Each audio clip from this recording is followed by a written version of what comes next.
Hey, everybody, and welcome to As the World Works tonight.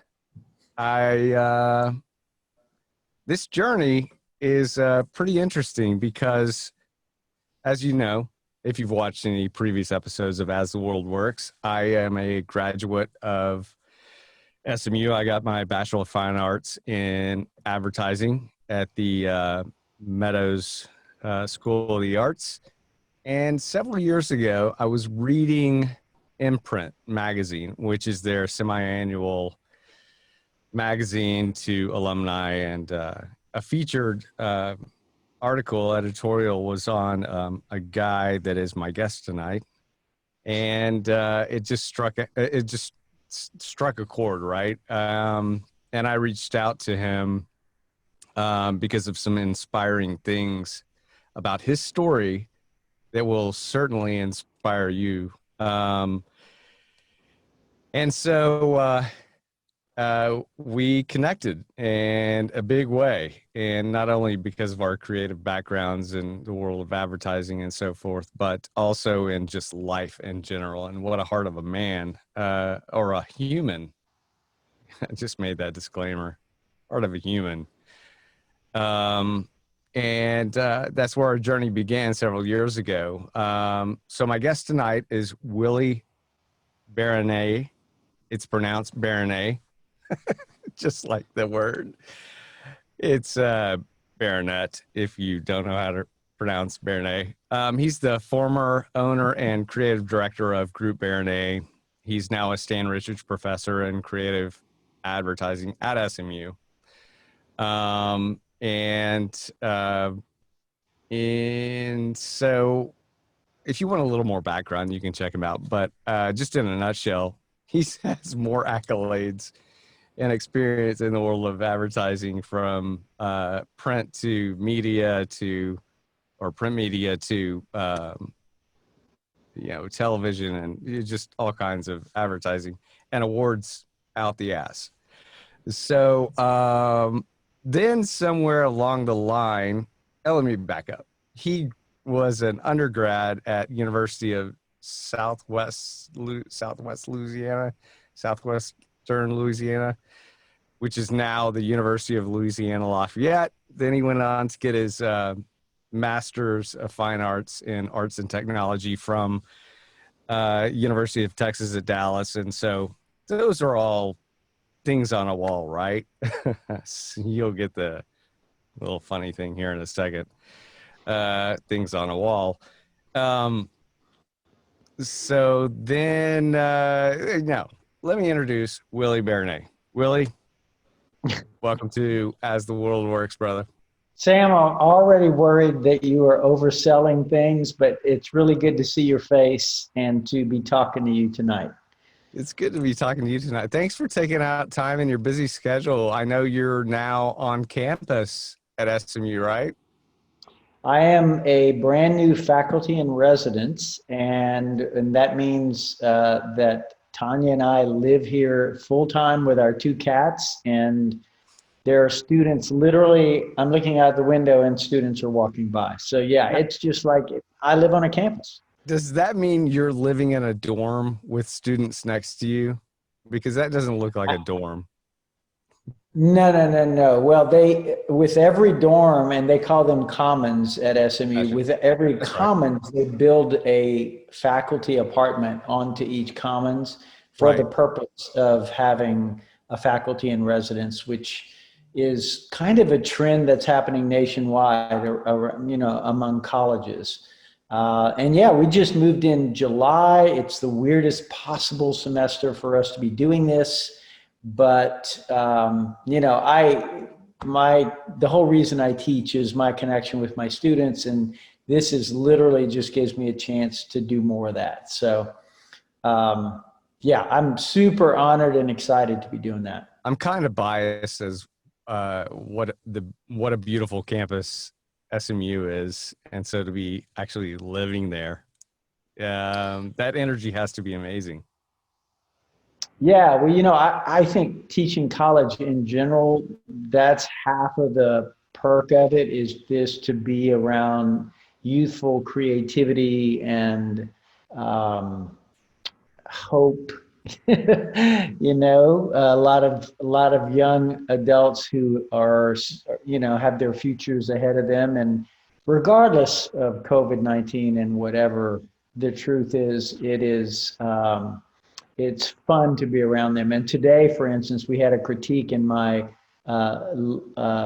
typography class, and they had to design these book covers, and they all killed it. There's only 6 people in this class. It's a really small class, but they all killed it. And so, yeah, on days like today, I'm just really proud, and I'm always excited about the work they do.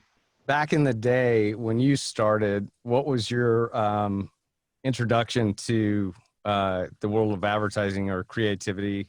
I want to talk about your master's in arts and technology. What is the technology side of that? The technology side of that degree, it's really like a multidisciplinary fine art degree, but they had classes in, documentary filmmaking, sound design,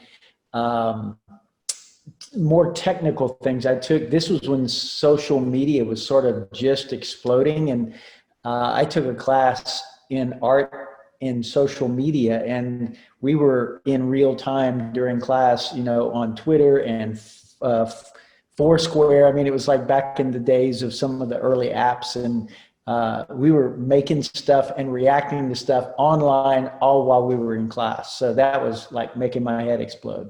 So what made you go back later and get your master's, your MFA? What was that? Well, there's kind of a longer, deeper answer to that. I'd been running this ad agency for almost 15 years, and my mom passed away. There were, and I just felt like I was kind of getting the itch, and it was like I felt like I had done all of this work for all these clients, and it was fun work. I loved building the business. But I think mom's death was really the thing that kind of made me start going, you got to do what it is you need to do. And I realized that going back to school and really diving into art was the thing that scared me the most. And so I ran toward the fear, and, the universe, sends lots of signals. So let's just say I got hit upside the head by a 2x4 a few times before it was like, oh yeah, I'm supposed to make this transition. So I can relate to that. We know, I mean, we've talked about this over the past several years. My mom passed away New Year's Eve, 2013. And that was, it was a big moment of change in my life and that's where a lot of surprisingly big things unfolded, because it was so painful, and out of that pain grew things like this experience, and things like a deeper relationship with you. So I just appreciate your friendship and your honesty, and your teachers are just underappreciated, so I appreciate you. And to that point, you brought me into sort of your fold, and you were involved in a project called the Mankind Project, right? Correct. And do you want to talk about that for a minute? Sure. Yeah. Back in 2000, so I'm running the agency this time, and I have a client, a man named Andy, who I now is a dear friend of mine.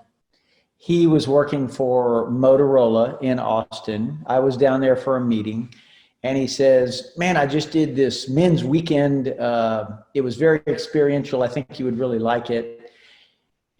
And I don't know what it was. It was something, without getting into my whole past and all of that, but I had a lot of struggles with my dad, which I'd worked on in therapy, and there was something he described about this weekend and the masculine aspect of it that I felt like, wow, this might be something I might get something out of. And so it was an organization called the Mankind Project. They have these weekends called the New Warrior Training Adventure is the official name. We call them Warrior Weekends, but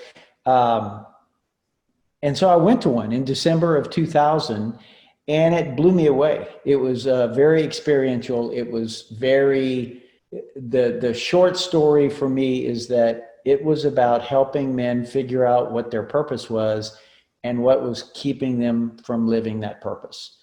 And there are lots of things out there, I think, that do that kind of work.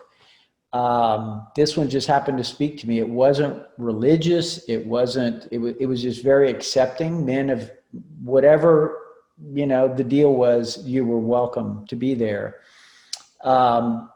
And subsequently, I got really involved. I started to staff some of those weekends and lead those weekends. And so, I've been on sabbatical for a few years now because of other stuff going on, but it was a huge event in my life, and it's been it's changed the way I basically see men and value men. And I had a lot of fear of men, primarily because of the way my dad, just our relationship when I was a kid, and that fear I don't really feel so much anymore.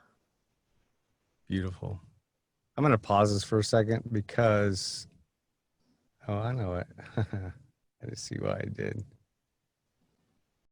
We're good now. So,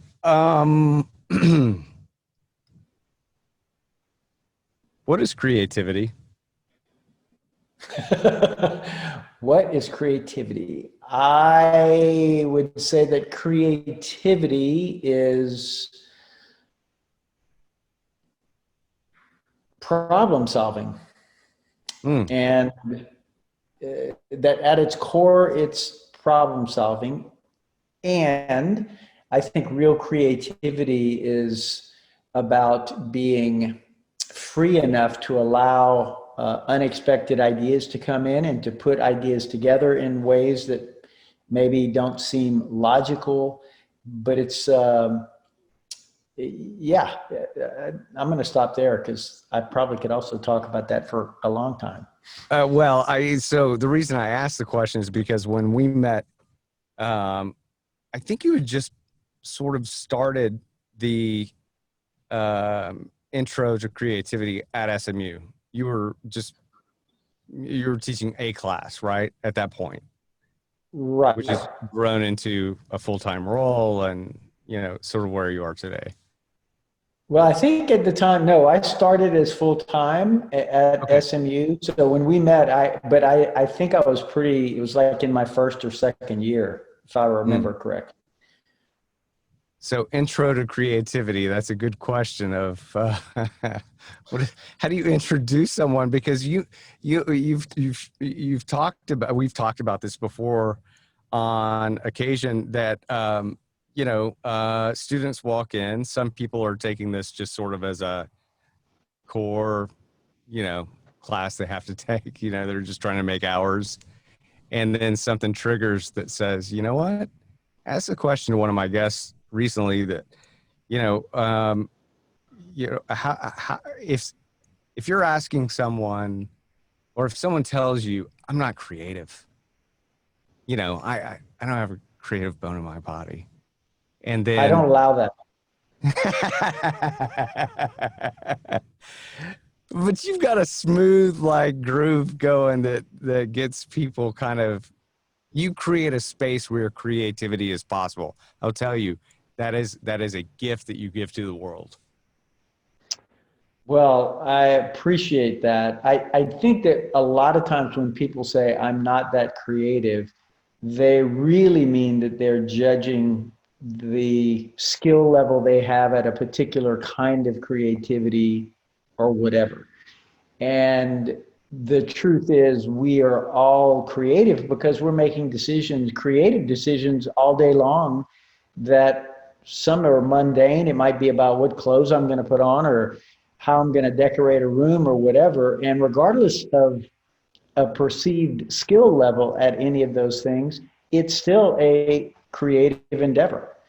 And if I'm consciously making choices, and truthfully, even if I'm subconsciously making choices, that is still part of the creative process. And so I think a lot of what I do in my class, like for instance, to take attendance at the beginning of each class, I give them a 3-minute creative assignment. And it might be as simple as write a haiku about a bad date, or pick somebody in the class and draw their portrait with your non-dominant hand.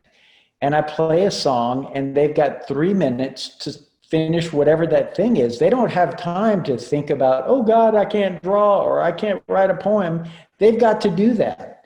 And that's part of what I'm trying to get them to realize is everybody has creativity. Everybody can improve, in areas of creativity. And so that little attendance assignment is just a daily dose of, oh yeah, I can do something. So you're adjusting the expression of problem solving. In a way, yeah. So you said something interesting at that moment. I play music. Are you driven by music? Is it an influence in your world? Well, I think like a lot of people, music is, it certainly has, all of my memories are connected to music, or a lot of my memories are connected to music. The truth is, when I'm working on something, I often like to work in silence. Whereas a lot of my students love to, have their headphones on and listen to music while they are doing thumbnails for an ad campaign or whatever. I tend to like to work in silence more than with music, but I love music, and I love the energy that comes from dancing, and and frankly, when people can sing well or play music well or dance or do choreography, that stuff inspires me. It's just, yeah, it's awesome. Someone I work with, sidebar, today, I was telling her I was having a conversation with you. Carolyn and Gary Newman. No, it's not Newman. Oh my God. I'm going to edit this, by the way. So Gary was so he's at Richard's group. Okay. Norman. Does that ring a bell? Not Greg Norman. No. No. Wait. Gary. Yeah, it's Gary. Okay. We'll skip this part. Okay, let's move on. So I'll cut that out. So then in 1993, this goes back to the on the wall, things on a wall that are, tributes to ourselves. We've got our degrees and things like that, and accolades, and those are feel good moments, right? But in 1993, something struck you while you were driving, and there was a moment where you started purchasing signs from homeless people. Yes. What and I know so much about this personally, but I want the world to know, all 10 friends of mine watching this, what that moment was, that what it was beyond the fear factor, or those people over there and my people over here. Is there a deeper dive into that of a mortality, a human factor that is a connection, that is like, I'm diving into some unknown terrain, like you talked about, going back to your master's, and so you dove into the fear, because in 1993 you're a different person at 2020, right? You haven't gone through this trajectory of deep dive soul diving, of Mankind Project, of life in general. Right. So, well, I'm sorry, I'm going around a long question just to see how that really began in your heart. Well, I would say too that I've got now all of this hindsight and I can look back at it and theorize about it. What I remember about that at the time was that 93, so I started the agency in 92. So I was in a time of, there was a lot of change going on in general. But 93 is when I remember starting to notice people on corners holding cardboard signs. And back then it seemed like they all said, we'll work for food. That became almost like a meme at the time, people um, just recognizing this thing. And at the time, I think a lot of people didn't, it felt really uncomfortable. I felt guilty about the fact that I kind of didn't want to look at that person or acknowledge that person.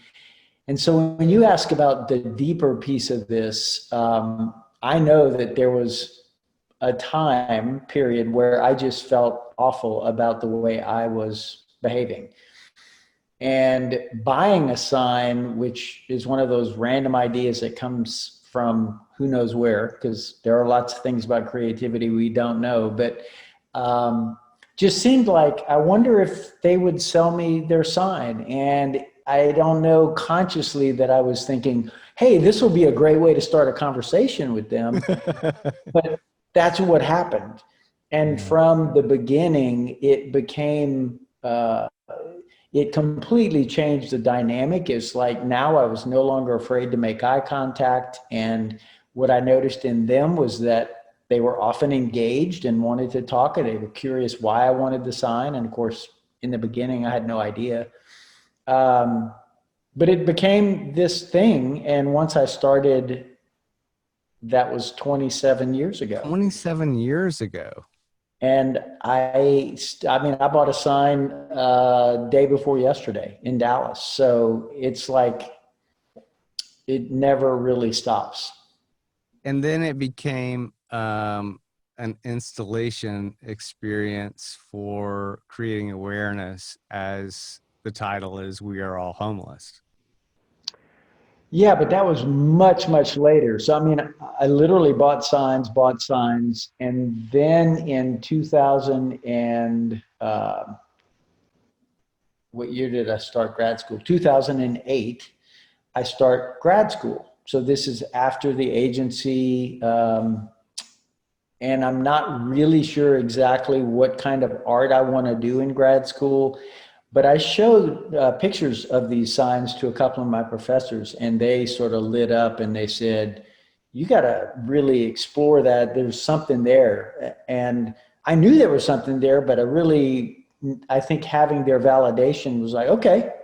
And from that point forward, in classes, I started to find ways to bring the signs into the class, into projects.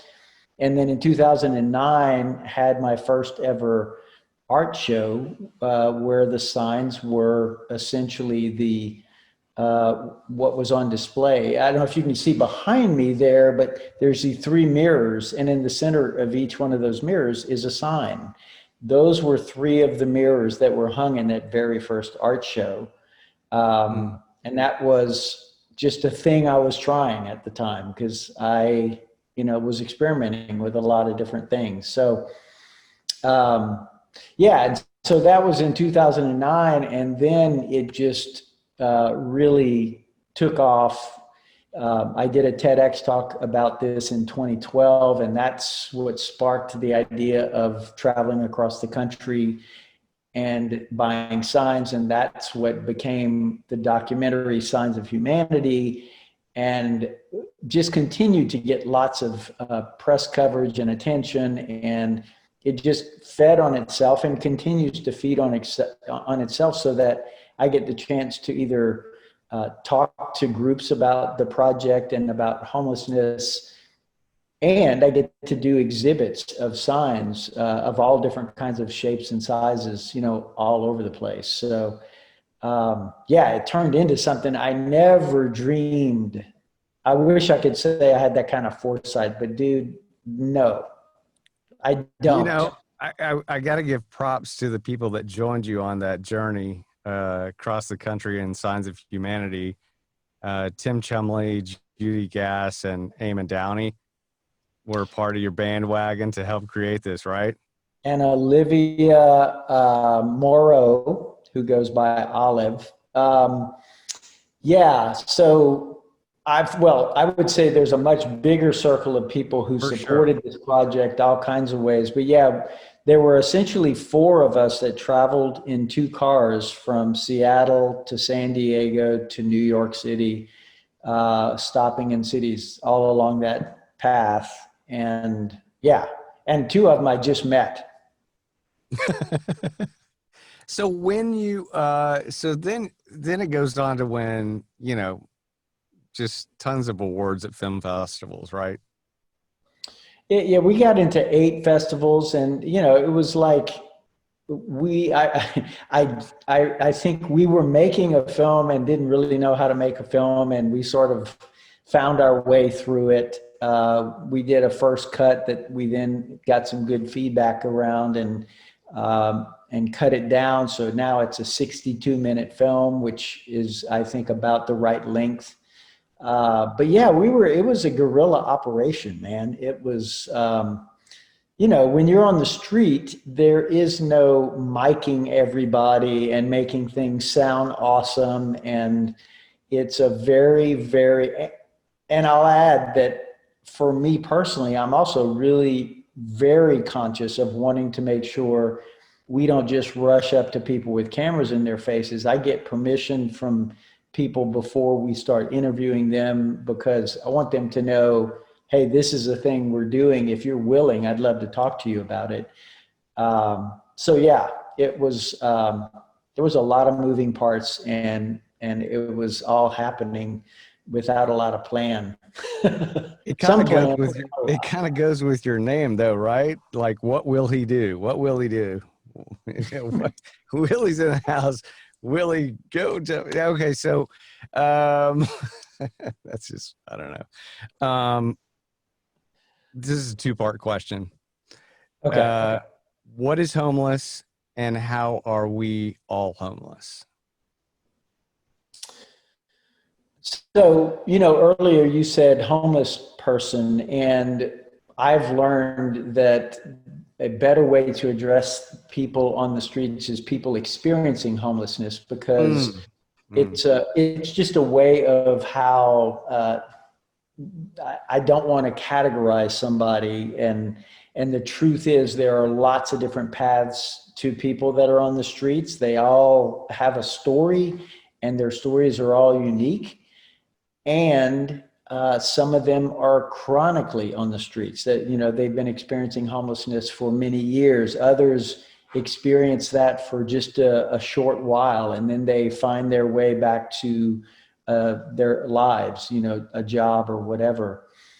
So the point behind the name "We Are All Homeless" is more about you and me. That what I really want people to, when they question the name of that or whatever, is that I really want people to know that, look, we're all human beings. We've all made bad decisions. We've all been lucky. We've all been unlucky.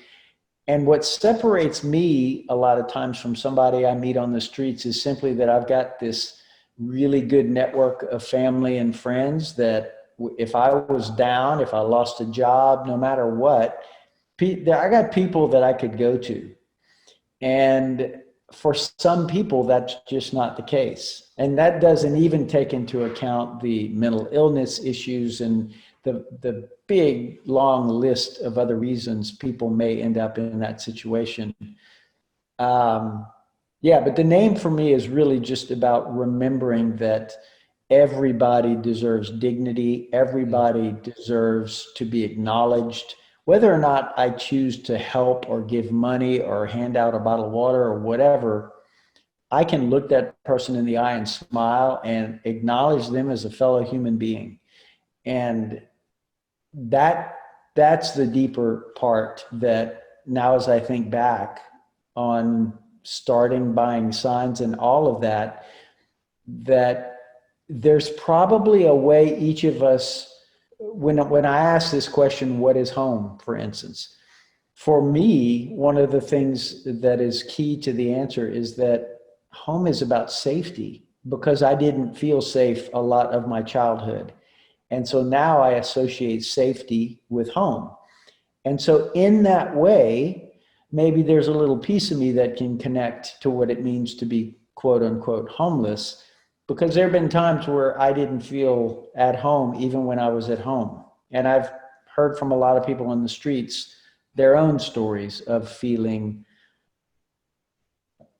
abused, marginalized,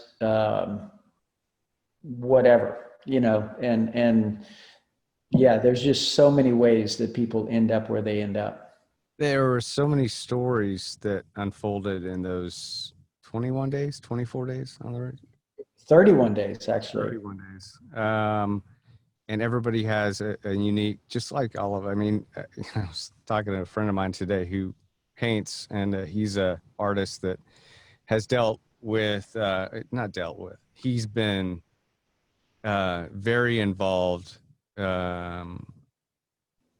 just sub ministry perspective, just in people who are experiencing being homeless.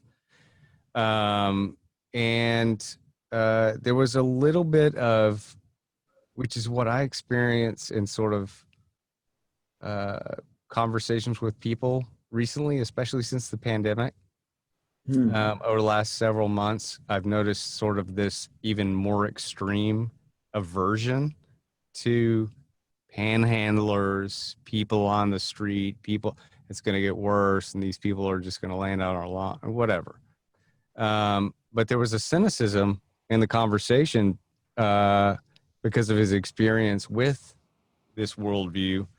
A few people very close to him in this world that he's tried to rescue or help in a way, that there is a mental illness factor, as you described, that is not being addressed, and there's nowhere for them to go.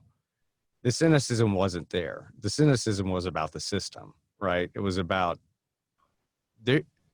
people with very serious mental disorders are not getting noticed, and they're it's all tragic in a way, but and then there was this other part that was that is people's judgment on, well, if you can't get a job, it's because you don't want one. If you want a job, you can just go up the street and get a job, right? And then there's the third factor, which is, well, those people, that's their life. That's just where they're just not motivated. That's just, or that's just where they've landed. That's their lot in life. And so, admittedly, growing up, privileged, just privilege, period. With, my dad grew up in the projects, and so understood sort of that environment, just from stories. But then seeing the world through this, new money life, or whatever you want to call it, uh, it's just like you said, it's this untouchable, this like other, they're there, they're always there, but I don't identify. And then what you've done is created this, not in your face, right? This is a come see it. Just here's an invitation just to understand it. Right. So where do we go from here? I guess I just covered a lot of like things that we could probably traverse like for hours on. But where do we go now with everybody's concerns on so many other things? And then this idea that there's going to be this flood with these evictions, and there's going to just be people that we don't know what to deal with. Homeless shelter in Dallas is overflowing. They're at capacity. And so there's tent cities popping up. And I'm just being real. Like, this is conversations that I'm reading and hearing. But it's secondary, right? It's like, but it's going to happen, and it may, and we'll deal with it then. Yeah, I mean, one of I mean, there's so many blessings of the being involved in this project, and it's, some of it's all the people I've gotten to meet, but it's also the service people I've gotten to meet, people in various cities and that are working to solve some aspect of homelessness or hunger or mental illness or job training or dealing with felons, or, there's this really long list of things. And people are finding ways, and often creative ways, to tackle those things. How to get them haircuts, how to get them a shower if they don't have a place to shower. And yeah, one of the many blessings is I've got a Facebook group where people just share articles, and it's like become a repository of homelessness related news and, solutions and problems and just all of that stuff. And I'm constantly amazed at some of the things people share in there. But one of the recent articles is that homelessness as a result of COVID-19 could rise 45% in the United States. That is a big number. And yes, we don't have facilities to handle the mental illness component of this. Different cities, I think, are struggling in different ways to deal with the problem. Some do it in a more humane way than others. But at the core of it, when you ask, what can we do? I often tell people the first thing is what I've experienced in myself is like, first of all, I want to change the way I see these people and realize they're human beings just like me, and that I can acknowledge them. And that for me has been sort of the first step. Everything beyond that, yeah, we can talk about better ways to make sure there's housing and that there's food security in neighborhoods that typically struggle with stuff like that. And, we could get into the weeds and talk about this for a week and we wouldn't be done. Sure. But there are some amazing art projects happening around the world related to homelessness. And some of that is about just raising awareness, which is really what I've come to realize that's what the We Are All Homeless project is really about. It's about starting conversations and changing people's minds by giving them a time to go, I hadn't thought about that. You were talking about the kind of, and you used your hand gesture, you were doing this, like, and the signs, if they're in a museum or a gallery or some other space, allow people to come in and lean in and start to read signs and see those messages. And oftentimes they click and it's like, holy hell, there was a human being behind every single one of these. And there are hundreds of them. And I can't tell you how many people have come up to me at a museum or a gallery or wherever and tug on my sleeve. And when I turn around, before they can even start talking, they just start weeping. And I've never met these people, but they are just moved by whatever that experience was of them being able to see the signs. When, if they're walking down a crowded street or in a car, they might look away because there's a person behind the sign, and that's the awkward part. I got a sign I bought that says, "This is awkward for me too." And I love that sign. In some ways, it sums up this whole deal. It's like, yeah, it's awkward. And to me, treating somebody.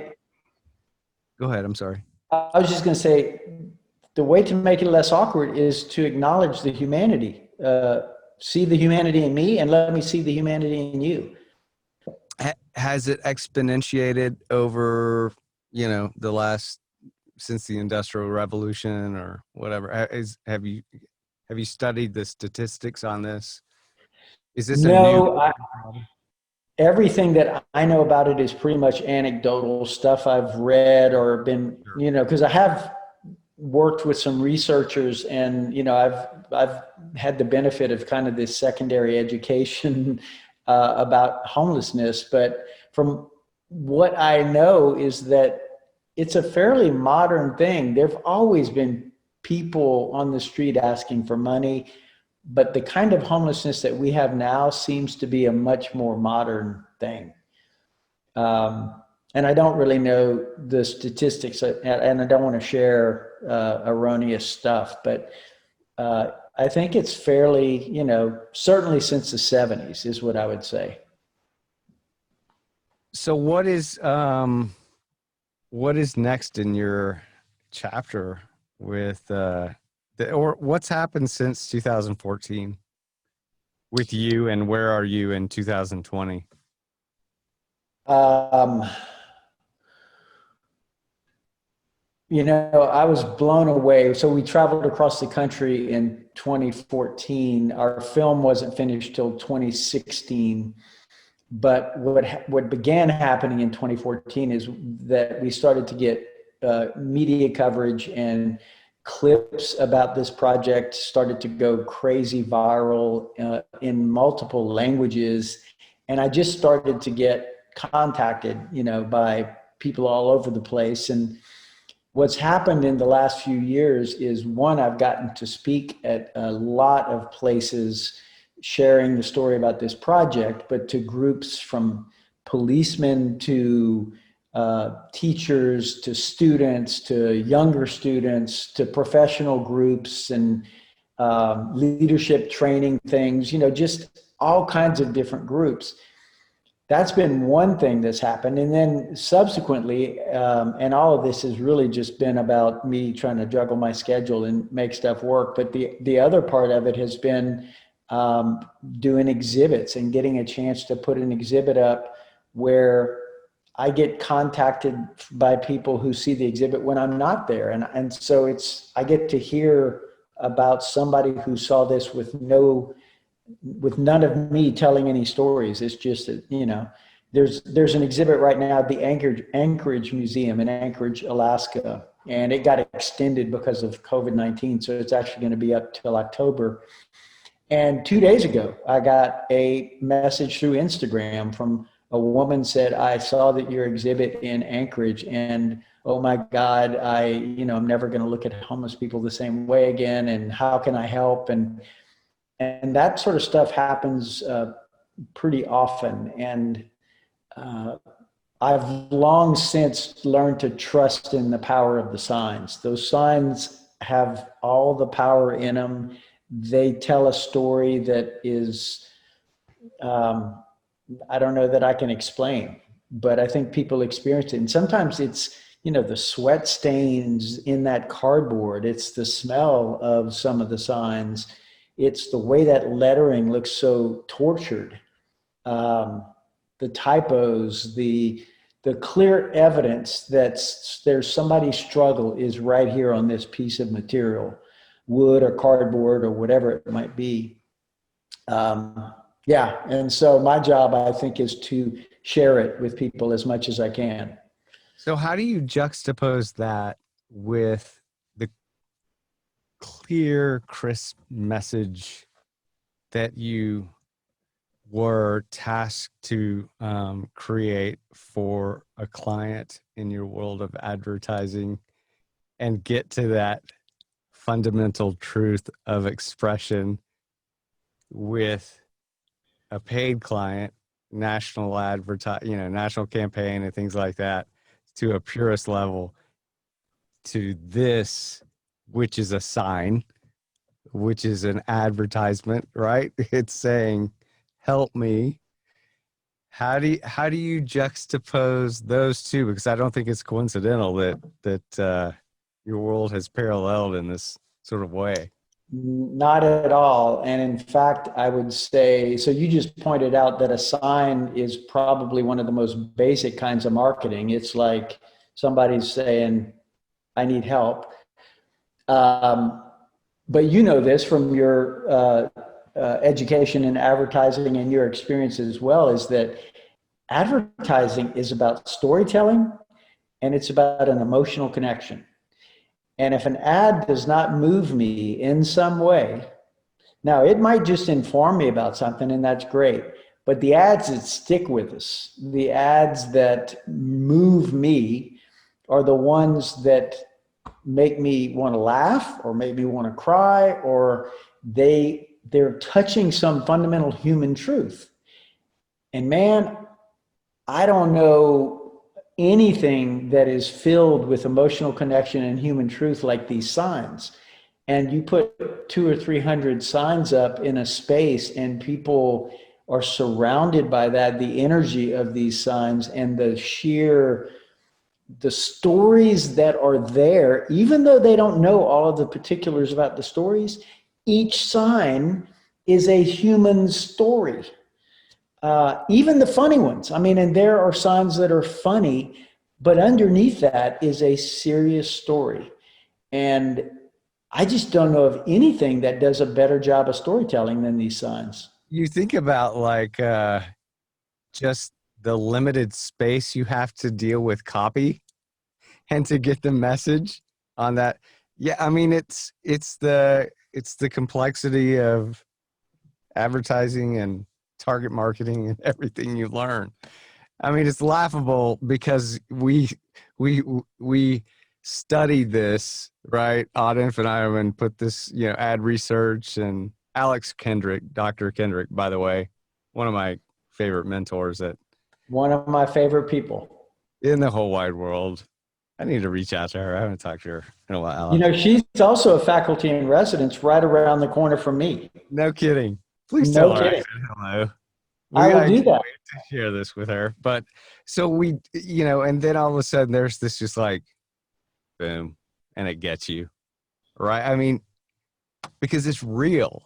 I get the voiceover world that I landed in after sort of my years in acting and commercials and stuff.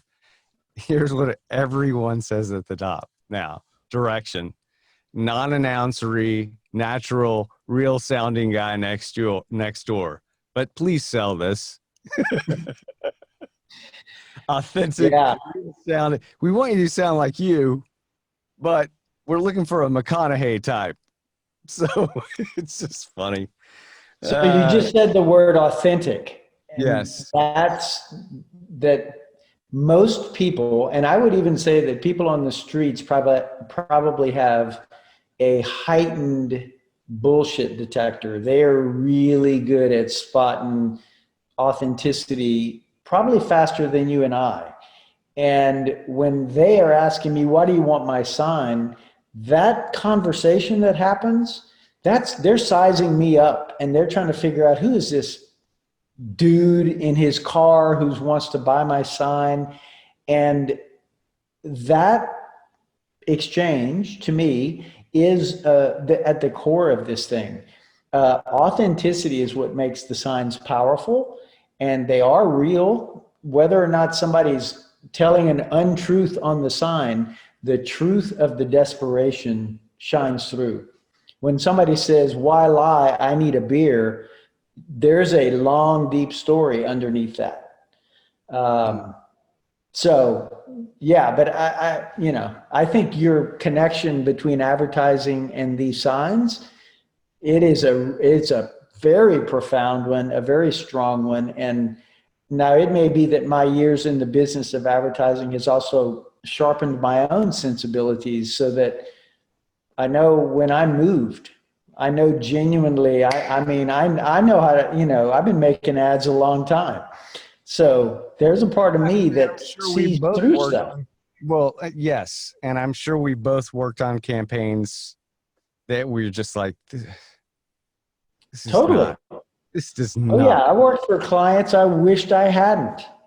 You're like, this is so bullshit. This is, this is not me, right? This is not me. And at the same time, I was also fortunate to work for clients that I cared deeply about. Absolutely. And I cared about their mission. And one of the things I love about students today and the world today in advertising, they're starting to care about what the companies care about. And so the fact that Nike did the spot with Colin Kaepernick and took the risk that they took, That's the kind of thing a lot of people are looking at, and they want companies to take a stand, and they want to know what companies stand for. And the younger, my students, they're in tune with that sort of thing for the most part. So, What would you, this is, what would you tell the younger you? now, Yeah. What would you tell the younger you? Just imagine you're at undergrad, University oh of man, Louisiana Lafayette. While you were I listening to some Randy Newman, by the way. I was with my roommate Danny. We were listening to Randy Newman a lot. Um, Glad his name wasn't I Davy. huh? I said, I'm glad his name wasn't Davy. Yeah, You know what song uh, I'm referring to? I do. But the thing that I would tell me, and it's funny because I often ask some of my colleagues when they visit my classes, I ask them, what advice would you have given to yourself when you were in college? Um, the truth is, I wish that I had someone that had told me to be bold, to not let fear stop me so quickly, to be willing to be fearlessly myself, and to quit trying to be what other people wanted me to be. Man, if I'd have had that advice and been able to believe it earlier in my life, I'd have gotten a lot more done. You What know, was it? Yeah. I was afraid, man. It was like my dad's voice has been in my head my whole life, and it told me, "Who the hell do I think I am?" And my job is to play small. And so Mhm. it took me a long time to realize that that's not true. That that I can trust myself. And that kind is powerful. Yeah. Oh yeah. I mean, I like you. I'm sure we heard a lot of those old messages about masculinity. The strong, silent. Hold it in. You don't cry. Don't be a pussy. Whatever the phrasing was, that that to me was baked into me. And I had to unlearn that in therapy. I unlearned it in the Mankind Project, and just having supportive and loving friends along the way. Um, yeah, that's been the big thing. And if I could go back, man, I wish I could have been there for me. Who, man? Mm. Oh, if I had been able to be there for me back then, um, I would have suffered less, and a lot of my friends would have suffered less. Yeah.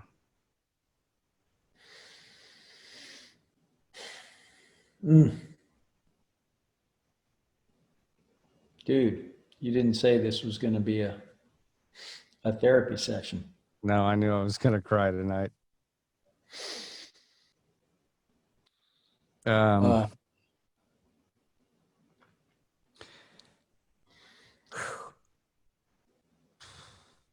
this is what I love but about you, dude. This is what I love. I couldn't be there for me, man. I Sam, know. I could not be there for me back then. I I know. wanted to. But now you can. That's the crazy thing. You can reach that guy, that little guy inside of you up and say, you're fine. I got you. Right. Oh And yeah, I've had many of those conversations. I've written many of those letters, and yeah, a lot of it is, and it's been about healing for the most part.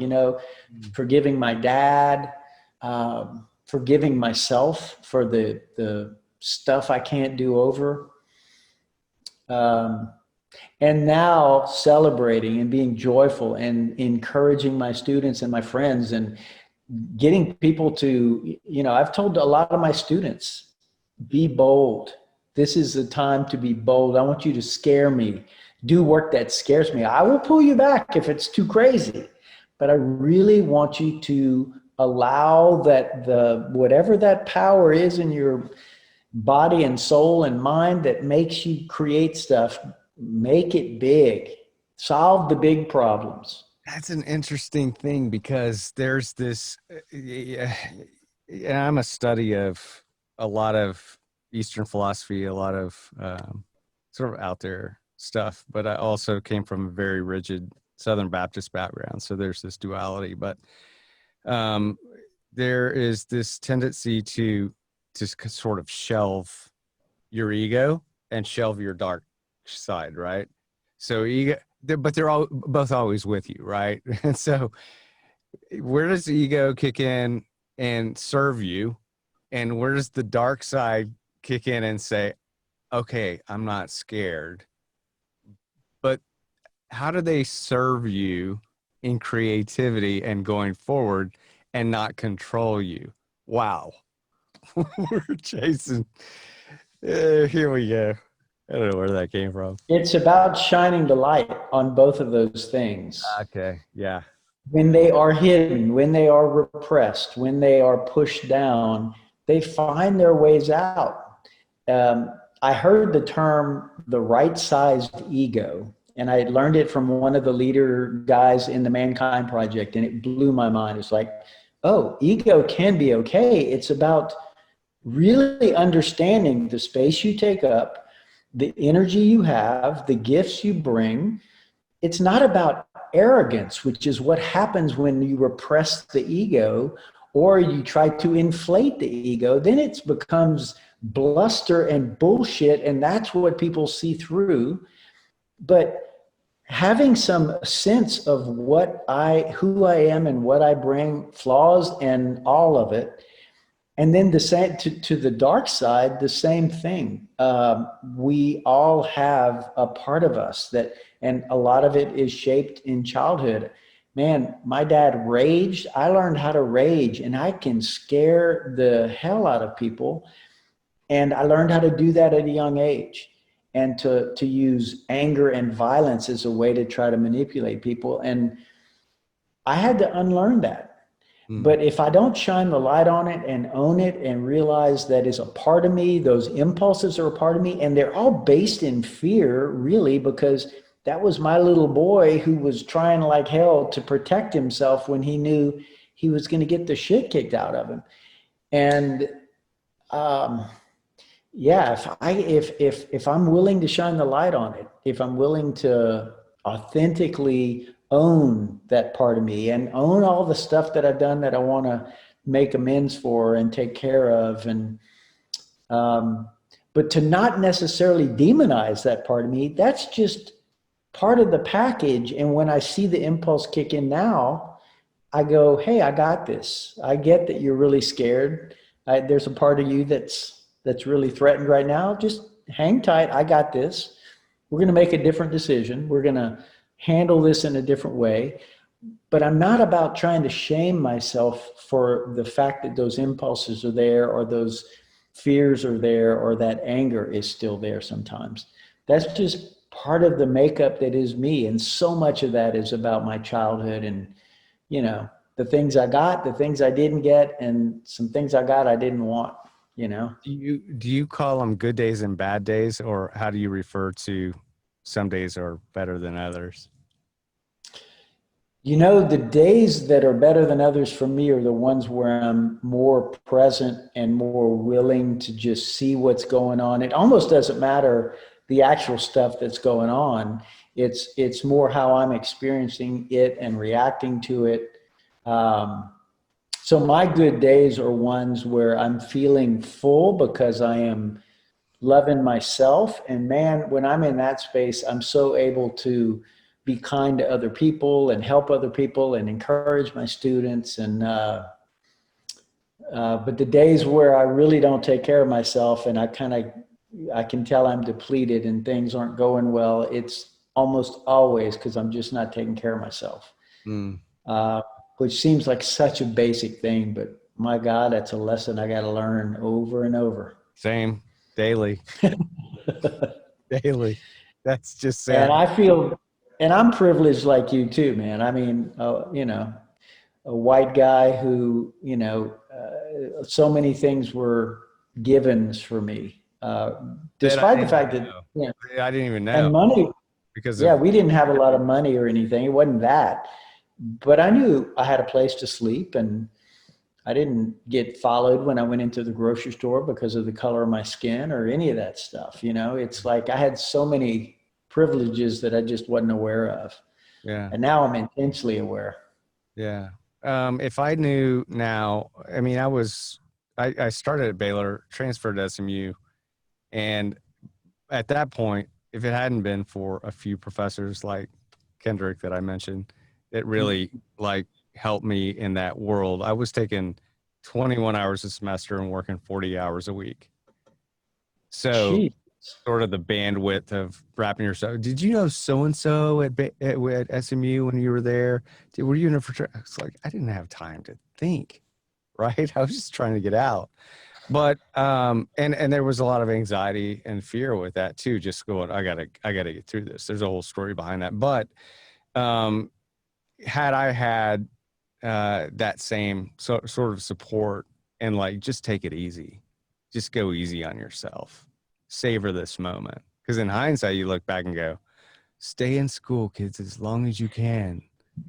If your parents will let you make it a 6-year program, but unless you're savoring it and get out and you're just like, so there's this whole thing. But my point is um, the conversation right now is so um, it's so hard to have. So I have a almost 25-year-old daughter and a almost 21-year-old daughter, and my eldest graduated, and a 4-year-old son, almost 5.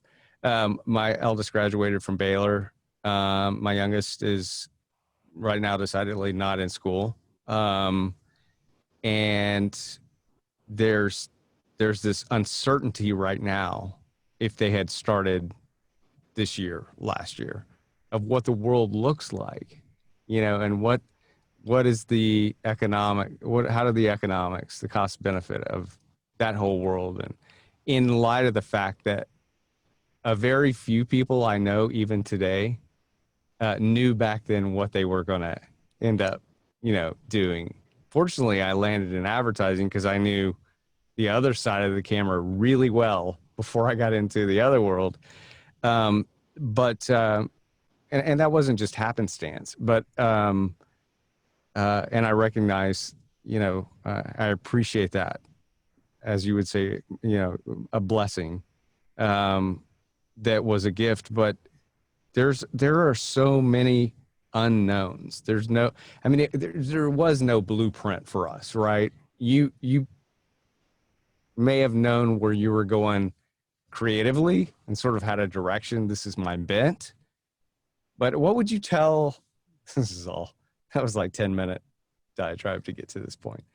What would you tell, an 18-year-old graduating high school right now, as far as higher ed, except to come to your class?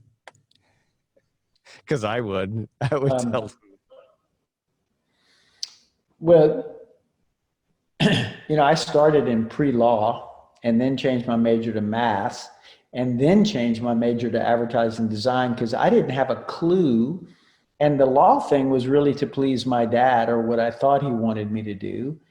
And I came from a family that didn't really do art, really. That was not really a thing. And so it never occurred to me that there were careers on the creative side of advertising or any of that.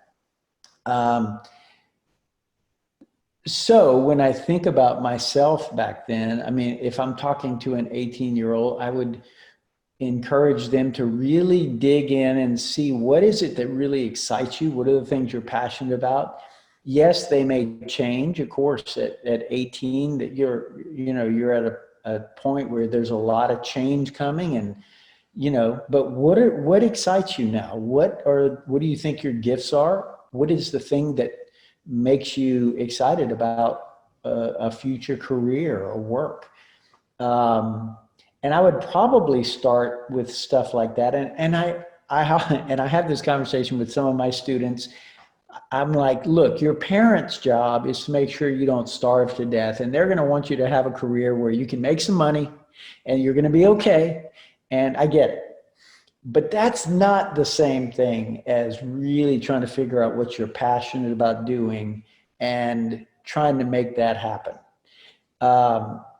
So when I talk about being bold, that's what I want them to do is I want them to really and truly figure out what's your dream job and then see if you can make that dream happen or some version of it. Um, and yeah, you're going to find doors and windows all along the way, and you know, who knows where this path is going to go. I certainly never thought I'd be buying homeless signs and, you know, talking about this project in the way that I do, but I stayed open. And there was a point in my life where I think I started to trust myself and to trust my instincts. And I think that can be really powerful. So what do you think, what does the next year look like in your vision of where you've been planted right this second for 3 years, right? In that residence? Yeah. So for 3 years, we're going to be living here for 3 years at least. And that's exciting. I think, you know, there's a lot of unknowns about COVID-19 and the way that's impacted everything. Almost all of the exhibits and in-person things that I had scheduled for 2020 have been moved to 2021. The Anchorage exhibit comes down in October, so there will be, you know, there'll be a bunch of signs arriving back, about 500 signs that I've got to go reorganize and store. I'm really fortunate to be working with the Human Rights Department at SMU, and there are some students, they've got to volunteer 20 hours a semester with a nonprofit. About 23 of them have chosen We Are All Homeless as the nonprofit because so few nonprofits can do anything right now. And I said, hey, I got a long list of stuff that needs doing. And so I spent a couple of hours this weekend with a couple of them at my art studio, photographing signs to add to the database. And there's a lot of work that needs to get done. So the next year for me, a lot of it is about getting some work done. And then I've got big hopes and dreams about a potential TV series to follow up on the documentary. Maybe other documentaries related. There are a couple of particular people I would love to do films about whose stories I think are particularly powerful. I've been working on a book forever. If Tanya was here, she'd be giving me shit about the fact that I need to get that book done. But I'm on the way, and I think that will happen. It's mostly a picture book, which should be able to get that done. But there are a lot of, right. say again. Have you read The War of Art? Oh yeah. There it is. So, you know, Oh resistance. yeah. The resistance. And so, but I have a long list of things I want to do that I think are going to amplify this message and that can potentially move more people. Because I think if we can get the world to tick a little bit kinder, tick a little bit more compassionate, quit being so mean, and be willing to see each other, that's where everything starts. I think policy starts there, law changes start there, solutions to problems like homelessness, hunger, mental health, all of that, they all start there. Somebody's got to care. So I feel like my job is trying to get more people to care a little bit more and just to find ways to share my own journey, which is, it's been profound. I mean, I've been touched in so many ways. It's hard to wrap my brain around it. Yeah. You've touched me. No, I didn't say that. You've touched me deeply, seriously. Signs of Humanity documentary. Where can we find it? Where can I tell people to go watch it? It's on Amazon Prime. Okay. And yeah, it's, I have a website, weareallhomeless.org as well, which has lots of information about the project. It's in bad need of an update. That's another thing I'm hoping these students might help me with. But yeah, the film is out, and I typically share when there's going to be exhibits and stuff. We have an Instagram account, a Facebook account, so I typically share when there's if I'm speaking somewhere or if there's an exhibit happening or whatever. So yeah, it's just, and when I buy a sign, I post it, almost every sign that I buy, you know, I'll post on our We Are All Homeless Instagram. And it's just a chance to mark that moment in time. And it's a way for me to keep track as well. Someone wants to get in touch with you directly. Can they contact you on your email?